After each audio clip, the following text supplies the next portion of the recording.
कि आप दावा करते हैं कि 2 फूलों और 2 अंकों के जरिए आप किसी भी शख्स का पूरा कच्चा चिट्ठा, उसके खानदान के रिश्तेदारों के नाम जो है वो खोल के रख देते हैं। ये कैसे संभव है? एक कचिदा माता का मंदिर है, वहां पर लगभग 35 वर्षों तक वो रहे। उनके चारों ओर टाइगर्स बैठे रहते थे, एक विशाल काय सर्प उनके साथ रहता था। तो उन्होंने चलनी फेंकी और चलनी फेंक करके लोगों को चंद्रमा के दर्शन करवा दिए। हम चाहते हैं कि राजनीति में धर्म होना चाहिए, लेकिन आज हमारे पास जब ज्योतिष चर्चा के लिए युवा वर्ग आता है तो 1 वर्ष में 80% तलाक। न्यूज़ 18 इंडिया के इस खास पॉडकास्ट में हमारे साथ आज एक ऐसी शख्सियत हैं जो पेशे से एक शिक्षक हैं, एक ज्योतिषाचार्य हैं, लेकिन ये ज्योतिषाचार्य थोड़े अलग हैं, कुछ हटके हैं, क्योंकि ये चमत्कार करते हैं और ऐसे चमत्कार जिससे लाखों लोग प्रभावित हो रहे हैं, वो चौंक जा रहे हैं और इनके दरबार में लगातार लोगों का तांता लग रहा है। हमारे साथ बात करने के लिए इस खास पॉडकास्ट में आज पंडित राजकुमार शर्मा जी हैं।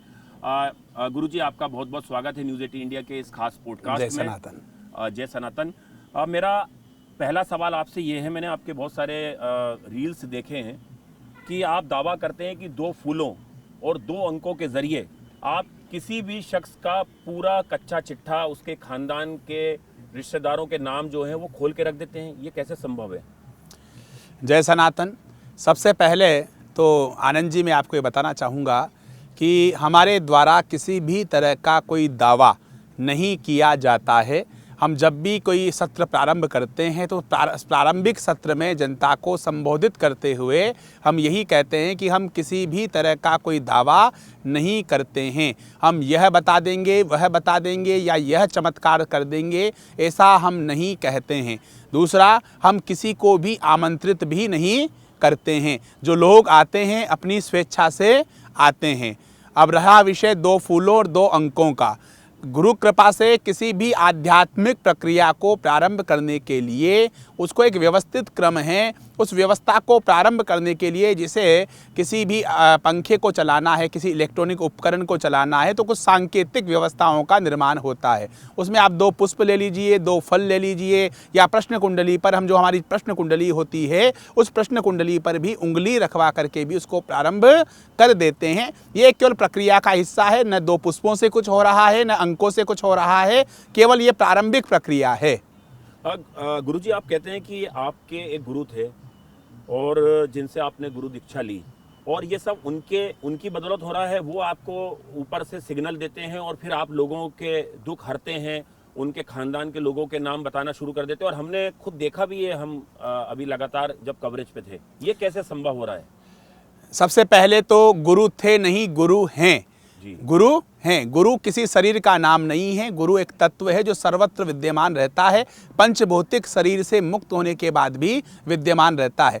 वंदे बोधमयम नित्यम गुरुम शंकर रूपिणम यमाश्रितो ही वक्रोपि चंद्र सर्वत्र वंदयति। गुरु की जो है भगवान शंकर के रूप में पूजा की गई है, जिसके आश्रय में अर्धचंद्र जो है, टेढ़ा चंद्रमा भी वंदन किया जाता है। तो गुरु के आश्रय में जब व्यक्ति आ जाता है तो दूसरों को आश्रय देने योग्य बन जाता है। गुरु तत्व हैं और तत्व के रूप में पंचभौतिक शरीर से जब वो मुक्त हो जाते हैं तो सूक्ष्म जगत में और ज़्यादा पावरफुल हो जाते हैं। ऐसी पुण्यात्माएं और ज़्यादा सामर्थ्यवान हो जाती है और पंचभौतिक शरीर के माध्यम से, स्थूल शरीरधारियों के माध्यम से, उनकी पात्रता के आधार पर और उनकी अपनी कृपा की वृष्टि करके उनसे जन कल्याण के पारमार्थिक कार्य करवाती है।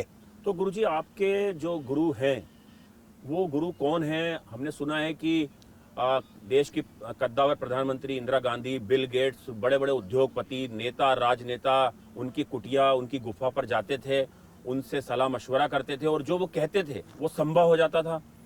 जी बिल्कुल, आपने सही कहा है। हमारे गुरुदेव, पूज्य गुरुदेव श्री सर्वेश्वर दास जी महाराज थे, जिनको कचिदा वाले बाबा के नाम से जाना जाता है। रणथंभौर अभ्यारण्य के जोन नंबर 4 में एक कचिदा माता का मंदिर है। वहाँ पर लगभग 35 वर्षों तक वो रहे। उनके चारों ओर टाइगर्स बैठे रहते थे, एक विशाल काय सर्प उनके साथ रहता था। अच्छा, गुरु तत्व को न तो किसी राजनेता से मतलब होता है, न किसी कॉरपोरेट जगत के शीर्षस्थ व्यक्ति से मतलब होता है। वो तो नर को नारायण मान करके, जीव को शिव मान करके, जीव को शिव देख करके उनका कल्याण करते हैं, सभी को समान भाव से देखते हैं। हाँ, ये भौतिक जगत के जो श्रेष्ठतम लोग हैं, चाहे वो इंदिरा गांधी हो, चाहे वो कॉर्पोरेट जगत की शीर्षस्थ हस्तियाँ हो, पॉलिटिक्स की शीर्षस्थ हस्तियाँ हो, या कोई किसी भी विषय विशेषज्ञ हो, उनके पास जाकर के अपनी शंकाओं का, अपनी समस्याओं का समाधान पाते थे, सटीक समाधान पा करके, और उनके द्वारा की जाने वाली भविष्यवाणियों को जब धरातल पर घटित होता हुआ देखते थे तो बड़े आश्चर्य से युक्त हो जाते थे, युक्त होकर के विज्ञान भी उनके सामने जो है नतमस्तक हो जाता था। गुरुजी, हमने देखा आपके पास दो फोन होते हैं, उसमें आप एक कुंडली खोलते हैं जिसमें ग्रह नक्षत्र होते हैं, और आप जो शख्स सामने आपके आता है आपसे अपना दुख बांटने के लिए, उसका समाधान निकालने के लिए, आप उससे ये बोलते हैं 2 फूलों के अंग बताओ और 2 नंबर बताओ और एक जगह पे उंगली टच करो, और फिर आप कुछ स्मरण करते हैं और आप वो प्रेडिक्ट करना शुरू कर देते हैं। ये कैसे संभव हो रहा है? ये हर शख्स के साथ तो ये उसको विद्या नहीं मिली है, कुछ विशेष लोगों पर ये कैसे विद्या काम करती है, उन पर ये आशीर्वाद कुछ लोगों पर ही क्यों होता है? ये हमारे यहाँ जो ज्योतिष शास्त्र है, ये ज्योतिष शास्त्र प्रामाणिक शास्त्र है, सामुद्रिक शास्त्र अपने आप में बहुत प्रामाणिक शास्त्र है। गुरुदेव ने हमें प्रश्न कुंडली की विद्या से दीक्षित किया। प्रश्न कुंडली अर्थात तत्कालीन जिस समय प्रश्नकर्ता प्रश्न कर रहा है, उसके प्रश्न करने का जो समय है, डेट है, उसके आधार पर प्रश्न कुंडली का निर्माण होता है।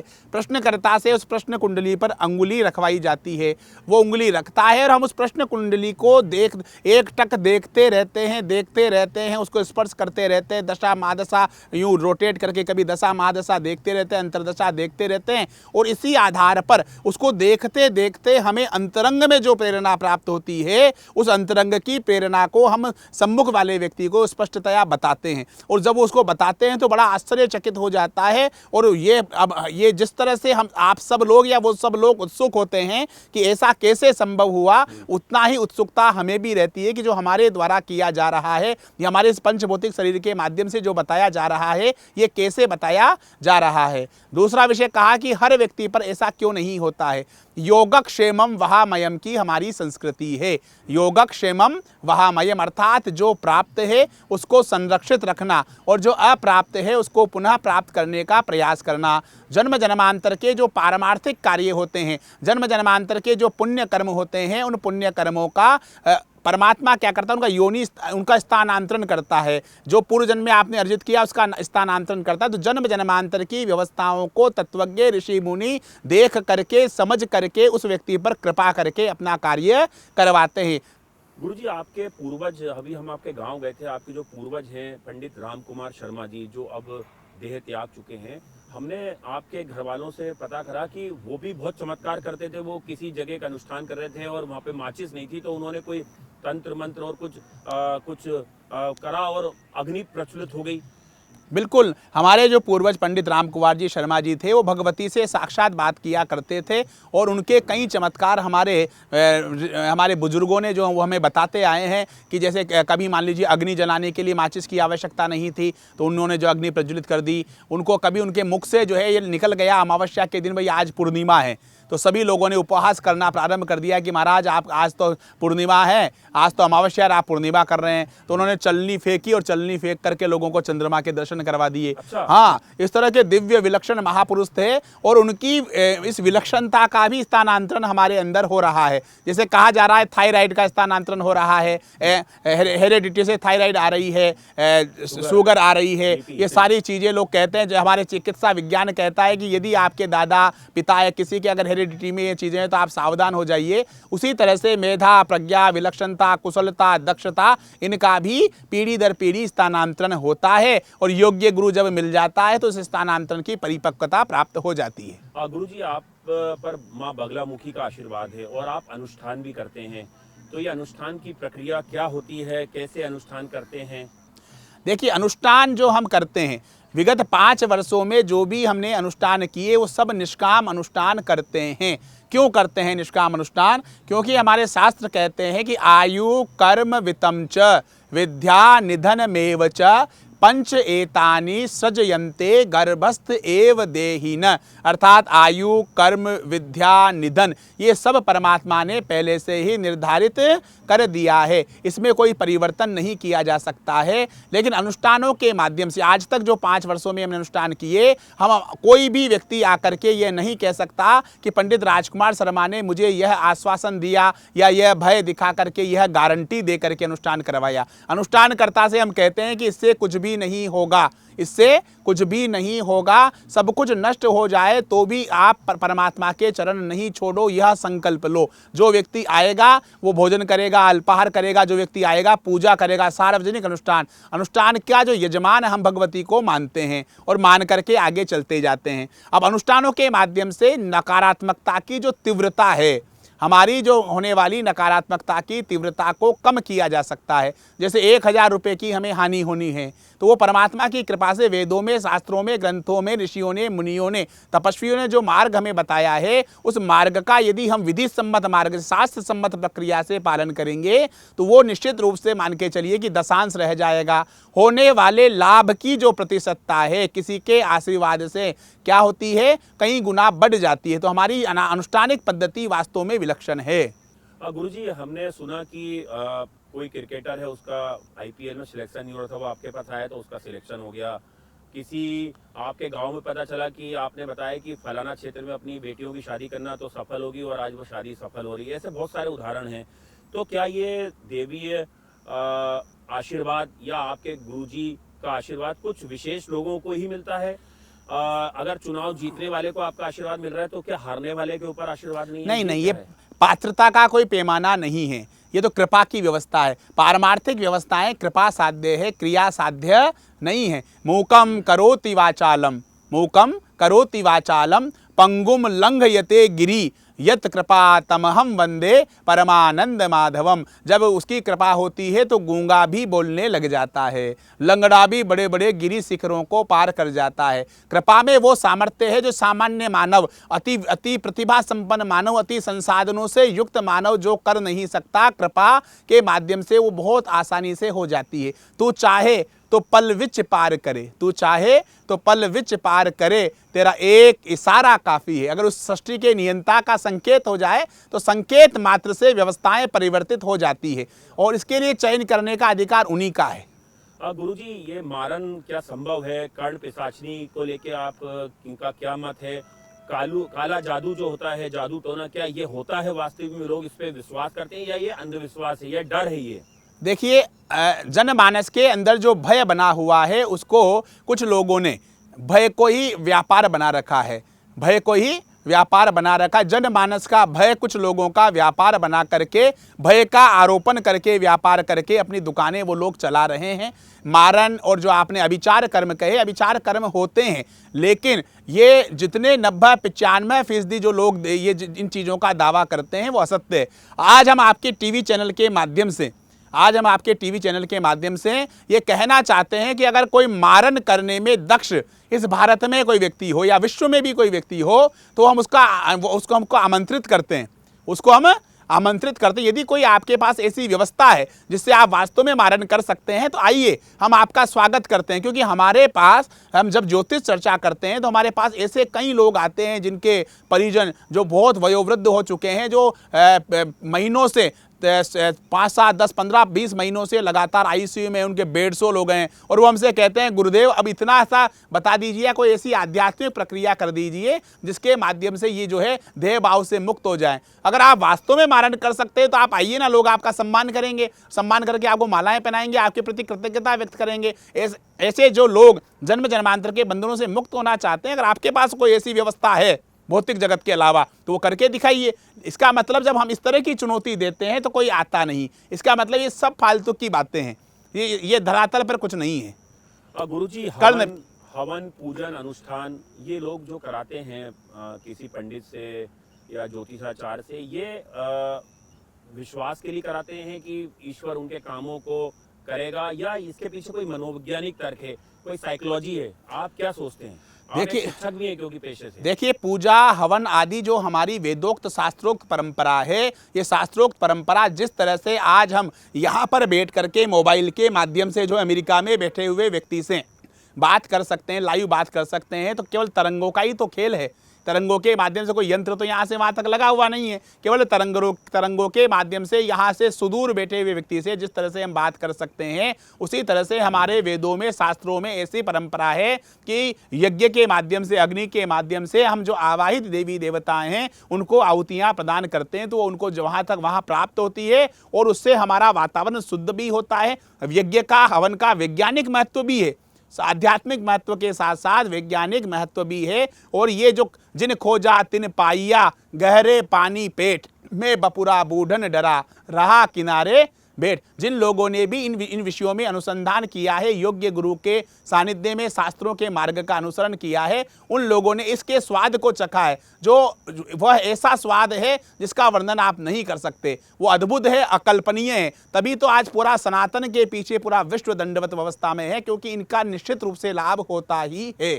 गुरुजी, अगर ज्योतिष सटीक है तो क्या अकाल मृत्यु, ट्रेन दुर्घटनाएं, प्लेन हादसे, क्या इनकी भविष्यवाणी की जा सकती है, या इन्हें रोका जा सकता है, या इनकी तीव्रता को कम किया जा सकता है? देखिए, सुना हूँ भरत भावी प्रबल, सुना हूँ भरत भावी प्रबल, विलख कयऊ मुनिनाथ, लाभ हानि जीवन मरण, यश अपयश सब विधि हाथ। ये सब विधाता के हाथ में है। हम जैसे पंडित राजकुमार शर्मा को ये पता नहीं है कि आपके इस पॉडकास्ट के बाद हमारा क्या होने वाला है।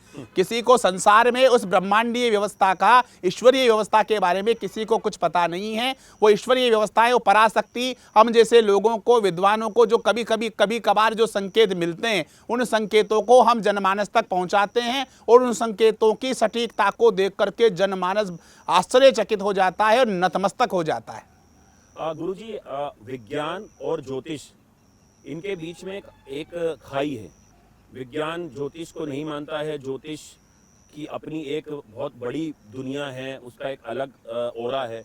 उस पर आपका क्या मत है, क्या तर्क है? देखिए, विज्ञान अभी प्रकृति के जिन अनसुलझे रहस्यों तक पहुंच नहीं पाया है, वो उनको ढकोसला कहता है, क्योंकि विज्ञान हर चीज को सूत्रबद्ध करना चाहता है, तार्किक रूप से सूत्रों के माध्यम से जो है प्रतिष्ठापित करना चाहता है। लेकिन क्या वो इन सब चीजों को प्रतिष्ठापित नहीं कर पाता है? उससे ऊपर पराविज्ञान है, सुपर नेचुरल पावर है, सुपर साइंस है। अभी विज्ञान भी उसकी खोज में लगा हुआ है। दबे स्वरों में वो स्वीकार करते हैं, एक तो औपचारिक रूप से स्वीकार करते हैं, आधिकारिक रूप से स्वीकार करने में उनको अभी दिक्कत आ रही है। लेकिन आने वाले समय में जितने वैज्ञानिक हैं, वो कई वैज्ञानिक हमारे गुरुजी के पास आते थे और कई वैज्ञानिक हमारे पास भी आते हैं, और कई वैज्ञानिक हमारे जो शास्त्रों के ज्ञाता हैं, जो अनपढ़ हैं, उनके पास जाकर के भी अपनी समस्याओं का समाधान करने के लिए उनसे निवेदन करते हुए देखे गए हैं। गुरुजी, आप न केवल भारत में भ्रमण कर रहे हैं, आपकी लगातार फैन फॉलोइंग बढ़ती जा रही है, बल्कि विश्व में भी आपका जो एक परचम है वो लहरा रहा है। और हम देख रहे हैं, अभी आप जापान भी गए थे। आप सनातन की बात करते हैं, हिंदू धर्म की बात करते हैं, लेकिन क्या आपको लग रहा है कि हिंदू धर्म को बदनाम करने के लिए कुछ साजिशें काम कर रही है? लगातार धर्म परिवर्तन हो रहा, हमने देखा है कि लोग कन्वर्ट हो रहे हैं, और ये यूपी में, पंजाब में कई जगह कन्वर्जन देखा गया है। ये इसको कैसे देखते हैं? ये देखिए, यदा यदा ही धर्मस्य ग्लानिर्भवति भारत, यहाँ भारत शब्द का प्रयोग किया गया। ग्लानिर्भवति अमेरिका नहीं, ग्लानिर्भवति इंग्लैंड नहीं, ग्लानिर्भवति जापान नहीं, यदा यदा ही धर्मस्य ग्लानिर्भवति भारत। तब जब जब धर्म की हानि होती है, कोई ना कोई पुण्यात्मा, महापुरुष, ऋषि मुनि संत, दिव्य शक्तियां आकर के उस धर्म की हानि को रोकती है। ये भय अनादि काल से चला आ रहा है कि सनातन नष्ट हो जाएगा। सनातन के उद्भव का आज तक किसी को पता नहीं है, इसका आरंभ का किसी को पता नहीं है। ये सब भ्रांतियां हैं। और सनातन धर्म में जो है, सर्वे भवन्तु सुखिनः, सर्वे सन्तु निरामया, सर्वे भद्राणि पश्यन्तु, माँ कश्चित् दुख भाग भवेत्। सबके मंगल की कामना की है, लोक मंगल की कामना की है, प्राणी मात्र के मंगल की कामना की गई है। जो धर्म सबके मंगल की कामना करता हो, एक हम हैं जो हमारे साथ, हम धर्म की जय हो, अधर्म का नाश हो, प्राणियों में सद्भावना हो और विश्व का कल्याण हो। विश्व का कल्याण हो, ये कहने वाला केवल एक भारत देश है और केवल सनातन संस्कृति में ये व्यवस्था आपको मिलेगी। इसलिए सनातन को न तो कोई नष्ट कर पाया है और न ही नष्ट कर पाएगा। और जो लोग इस हमारे सनातन के खिलाफ लग रहे हैं वो औंधे मुंह गिरेंगे और अंततः उनको शरण सनातन में ही आना पड़ेगा। गुरुजी, मांस और शराब क्या वाकई में तामसिक प्रवृत्ति के गुण पैदा करती है? और हमने प्रेमानंद जी महाराज के कई उनके प्रवचन सुने हैं, उन्होंने मांस और शराब को लेके अपनी प्रतिक्रिया जाहिर की है। बागेश्वर धाम ने कहा है कि लोग 9 दिन तक तो व्रत रखते हैं कि मैं देवी का उपासक हूँ, हिंदू, और 10वें दिन बोतल खोल लेते हैं और भटक जाते हैं।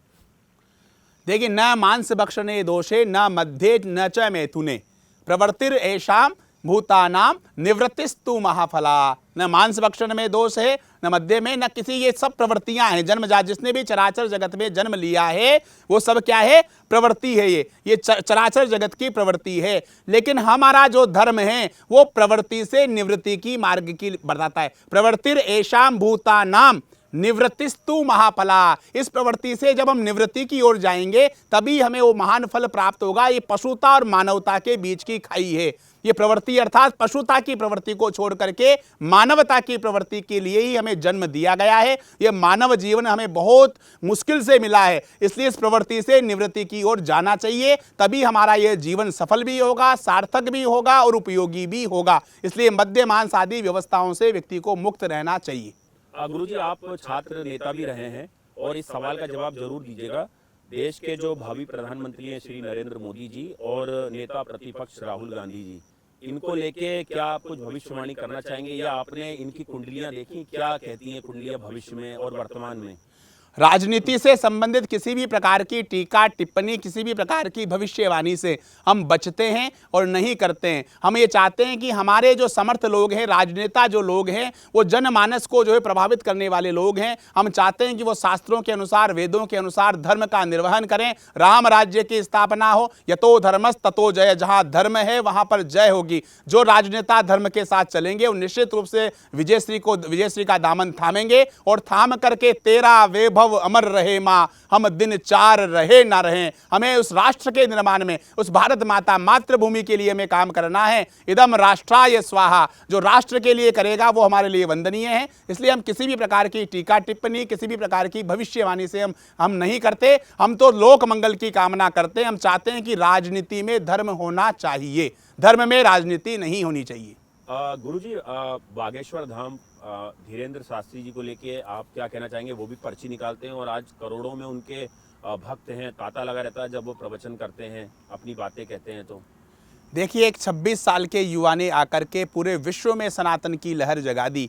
हमारी सनातन वैदिक संस्कृति को घर घर तक और जन जन तक पहुंचाने का कार्य किया। हमारी सांस्कृतिक जो गौरवशाली परंपरा है, उस सांस्कृतिक गौरवशाली परंपरा को विश्व पटल पर स्थापित करके वैज्ञानिकों को और विश्व के सभी नागरिकों को विवश कर दिया सनातन के सामने नतमस्तक होने के लिए। तो हम तो नित्य निरंतर उनकी उन्नति की कामना करते हैं। उनकी मेधा, प्रज्ञा, विलक्षणता और दिव्यता, और जो उनके पास गुरु कृपा, जो पर्ची कह रहे हैं, ये कोई सिद्धि नहीं है, ये केवल कृपा है। और ये कृपा नित्य निरंतर बढ़ती रहे और उनको पारमार्थ इतना सामर्थ्य प्रदान करे कि नारायण इतना सामर्थ्य प्रदान करे कि वो जो है हमारे देश को पुनः विश्व गुरु बनाने के निमित्त बन सके। गुरुजी, जड़, जोरू और जमीन बताते हैं कि किसी भी विवाद की जड़ 3 चीजें होती हैं, और ये भी बोलते हैं कि पुरुष की सफलता के पीछे महिला का हाथ होता है।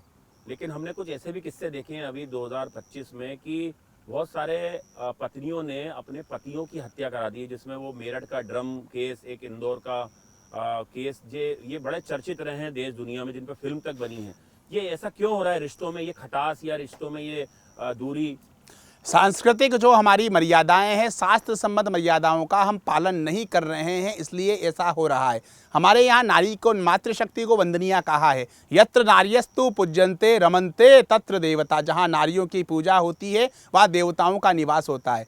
हमारी मातृशक्ति ने कभी भी सम्मान, कभी भी किसी व्यवस्था को जो छीन करके नहीं लिया। आज मातृशक्ति की वजह से ही पूरा घर चलता है। घर और घर को स्वर्ग बनाने का जो दायित्व है वो मातृशक्ति का होता है। उन्होंने अपने समर्पण से, निष्ठा से, निष्काम प्रेम के माध्यम से पुरुषों से उस सम्मान को प्राप्त किया है। चाहे कितने ही बड़े हो, आप मैं ही क्यों ना हूँ या कोई भी क्यों ना हो, उनकी मातृशक्ति जो हमारे घरों में विद्यमान शक्तियाँ हैं, उन शक्तियों के कारण ही हम चल पा रहे हैं। वो उन्होंने लेकिन किसी चीज़ को छीना नहीं। आज हमारी जो युवान युवतियां हैं, युवक हैं, उन्होंने पाश्चात्य संस्कृति का इतना अनुसरण करने लग गए हैं कि उन्होंने हमारी सांस्कृतिक मर्यादाओं का उल्लंघन कर दिया है। आज हमारे युवान जो है प्रेम विवाह के चक्कर में उलझे हुए हैं। हम प्रेम विवाह के विरोध में नहीं है, आप प्रेम करिए, प्रेम विवाह करिए, लेकिन आज हमारे पास जब ज्योतिष चर्चा के लिए युवा वर्ग आता है तो एक वर्ष में 80% तलाक, एक वर्ष में 80% तलाक की स्थितियां हैं। जबकि आप अगर आप प्रेम विवाह कर रहे हैं तो अपने अभिभावकों के सामने,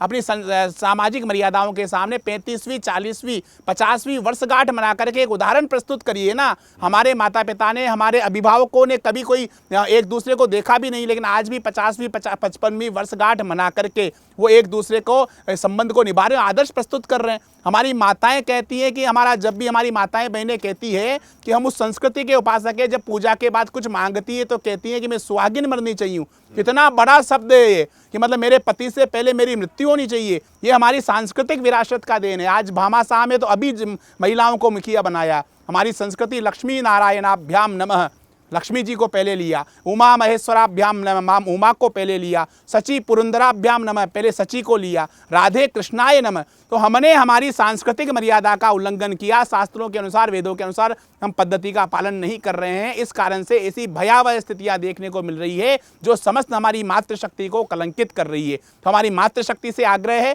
आप शास्त्रों के अनुसार आचरण करें। पुरुष तो सदैव आपके सामने आभारी था, आप ही भारी हैं, लेकिन आपकी वजह से ही हम सब हैं। इसलिए आपको भी हमारी सांस्कृतिक मर्यादाओं का पालन करेंगी तो आप सिर मोर हैं, हमारे मुकुट हैं आप। गुरुजी, भाग्य क्या है और क्या पुराने जन्मों के जो कर्म है उन्हें भोगना पड़ता है? लोग बोलते हैं कि पुराने जन्म के कर्म है इसलिए मैं इस जन्म में भोग रहा हूँ। ये देखिए, लोगों की एक बहुत मानसिकता भाग्य को लेकर के ऐसे हो गई है जैसे कोई बहुत बड़ी बात है। हमारे द्वारा पूर्व जन्म में किए गए कर्मों का परिणाम ही भाग्य है। हमने जैसा किया वैसा ही हम पा रहे हैं, बस वो पार्ट 2 में पा रहे हैं। पहले हमने किया, अभी हमारा जन्म किस गर्भ में होगा, हमारे माता पिता कौन होंगे, सक्षम परिवार में जन्म होगा, हम विकलांग पैदा होंगे, जन्म से ही डीफ एंड डम पैदा होंगे। ये जन्म जन्मांतर की व्यवस्थाओं के कारण हमारा जन्म उसके कारण होता है। तो कर्म ही भाग्य है। अगर हम अच्छे कर्म करेंगे तो निश्चित रूप से हमारा भाग्य बलवान होगा। हमें ईश्वर से मत डरिए, आप कर्मों से डरिए। ईश्वर तो क्षमा कर देता है लेकिन कर्म कभी क्षमा नहीं करते। गुरुजी, क्या वशीकरण होता है? कर्ण पिशाचनी जैसी कोई चीज है विद्यमान इस धरती पर? वशीकरण क्यों नहीं होता? आप सत्कर्म करिए, अच्छे कर्म करिए, आप हमारी सांस्कृतिक मर्यादाओं का अनुसरण करिए, आप बिल्कुल शिष्ट व्यवहार करिए। आप देखिए, अच्छे से अच्छा मानव प्राणी मात्र भी आपके वश में हो जाता है। हमारे गुरुजी के चारों ओर जो सिंह बैठे रहते थे, क्यों बैठे रहते थे? वो क्योंकि सब में अपना देखते थे। संगच्छध्वम, सबको अपना मानते थे। आत्मवत सर्वभूतेषु, अपने समान मानते थे, अपने समान व्यवहार करते थे। तो जब भीषण से भीषण जानवर, पशु भी हमारे वश में हो जाते, किससे? प्रेम से। प्रबल प्रेम के पाले पड़कर प्रभु को नियम बदलते देखा है। अपना मान भले घट जाए पर भक्त का मान न घटते देखा। इन तंत्र मंत्र से वशीकरण नहीं होता। वशीकरण केवल और केवल उसका कारण है प्रबल प्रेम। उससे परमात्मा भी वश में हो जाता है, नारायण भी वश में हो जाता है। जन सामान्य की क्या बात करते हैं आप निष्काम प्रेम करिए, शास्त्रों के अनुसार आचरण करिए, निश्चित रूप से आपका व्यक्तित्व आप लोगों को आकर्षित करेगा। गुरुजी, एक तरफ एआई का जमाना है और दूसरी तरफ हमारे युवा हैं, इनको लेके आप क्या मत रखते हैं? क्योंकि आप न केवल ज्योतिषाचार्य हैं बल्कि एक शिक्षक भी आप उस भूमिका में भी हैं। युवानों को हम ये संदेश देना चाहते हैं कि हमारे युवान पाश्चात्य संस्कृति का अनुसरण तो कर रहे हैं, लेकिन हमें धरातल से जुड़ करके रहना पड़ेगा, हमारे सांस्कृतिक मर्यादाओं से जुड़ करके रहना पड़ेगा, ईश्वरीय व्यवस्थाओं को मानना पड़ेगा। हमें युगानुकूल धर्म की स्थापना करनी पड़ेगी। उस धर्म की स्थापना करनी पड़ेगी जो पाखंडों से, आडंबरों से, भयों से, अंधविश्वासों से मुक्त हो। कर्म ही पूजा है, इस सिद्धांत को माने। हम कहते हैं उद्योगिनम पुरुष सिंह, उद्योगिनम पुरुष सिंह मुपेति लक्ष्मी। जो पुरुषार्थी लोग होते हैं वो अपने लक्ष्य को प्राप्त करते हैं, लक्ष्मी को प्राप्त करते हैं। देवेन देयमिति इति का पुरुषा वदंती, भाग्य के द्वारा दिया जाता है ऐसा कायर लोग कहते हैं। इसलिए आप अपने पुरुषार्थ के द्वारा वैदिक सनातन संस्कृति का पालन करते हुए हमारे राष्ट्र के निर्माण में जो अपना योगदान प्रदान करें, हमारे राष्ट्र को पुनः विश्व गुरु बनाने के लिए अब कृत संकल्पित हो, अखंड और प्रचंड पुरुषार्थ करें, पुरुषार्थ से पीछे ना रहें और संयुक्त परिवार के माध्यम से अपना हर हाल में अपना होता है, एक सबके लिए और सब एक के लिए। मिलकर के हम सबको मिलकर के इस राष्ट्र का निर्माण करना है और इसमें सबसे महत्वपूर्ण भूमिका हमारे युवाओं की है। गुरुजी, इस पॉडकास्ट को करने से पहले मैं उसी सवाल पे आऊंगा जिससे मैंने इसकी शुरुआत करी थी कि 2 अंकों और 2 फूलों से आप सारी चीज खोल के रख देते हैं। इस पॉडकास्ट में आसपास बहुत सारे लोग हैं कि हम आपके शहर में ये पॉडकास्ट कर रहे हैं, तो बहुत सारे लोग आपसे मिलने आए, तो हम चाहेंगे कि क्या वो चमत्कार आप उसका कुछ छोटा सा अंश हमें यहाँ पे दिखा पाएंगे? देखिए, हमने आपसे पहले भी कहा, हम नहीं दिखा रहे हैं, दिखाने वाला कोई और है। दिख रहा है जो सामने, ये केवल दृश्य मात्र है। लिखी हुई है पटकथा, मनुष्य तो केवल पात्र है। उसकी कृपा से सारी व्यवस्थाएं हो रही है। अब उसका एक विधान है, अभी हमें उनके कोई संकेत नहीं मिल रहे हैं, सूर्यास्त हो गया है और कई बार उनकी कृपा से हमें लाइव पॉडकास्ट के माध्यम से भी, फेसबुक लाइव के माध्यम से भी, उन्होंने इस मूर्ख के माध्यम से कई लोगों को चमत्कृत किया है। ऐसा कभी अवसर आएगा तो पुनः इस बात पर हम चर्चा करें। प्रेमानंद जी महाराज से कभी मिलने का आपको मौका मिला तो क्या सवाल आपके जहन में होंगे उनसे पूछने के लिए, क्योंकि आप भी उनको फॉलो करते हैं? प्रेमानंद जी महाराज से मिलने का मौका मिला तो केवल इतना सा हम उनसे प्रणाम करके निवेदन करना चाहेंगे कि महाराज हमें भी इतना सामर्थ्य प्रदान करिए और इस जो परंपरा, जो भक्ति की परंपरा आपने छेड़ी है, इस परंपरा का जो है नित्य निरंतर स्थानांतरण होता रहे। और हम भी ये मानते हैं कि जो व्यक्ति चाहे हमें हमसे कितना ही प्रेम करे, अगर जो राम से प्रेम नहीं करता वो हमारा हो नहीं सकता, जो राष्ट्र से प्रेम नहीं कर सकता वो हमारा हो नहीं सकता। जाके प्रिय न राम वेदेहि, जाके प्रिय न राम वेदेहि, तजिए ताहि कोटि वेरि सम, यद्यपि परम स्नेही। उनको त्याग देना चाहिए जो सनातन का नहीं है, धर्म का नहीं है, राष्ट्र का नहीं है, राम का नहीं है, उनको त्याग देना चाहिए। और उनसे हम यही निवेदन करेंगे कि इस मार्ग पर हम दृढ़ रहे, ऐसा हमें आशीर्वाद प्रदान करें और आगे के लिए भी आप हमें जो है इस विश्व का कल्याण करते रहें। बहुत बहुत धन्यवाद पंडित राजकुमार शर्मा जी, आपने हमें इतना समय दिया इस न्यूज़ 18 इंडिया के खास पॉडकास्ट में।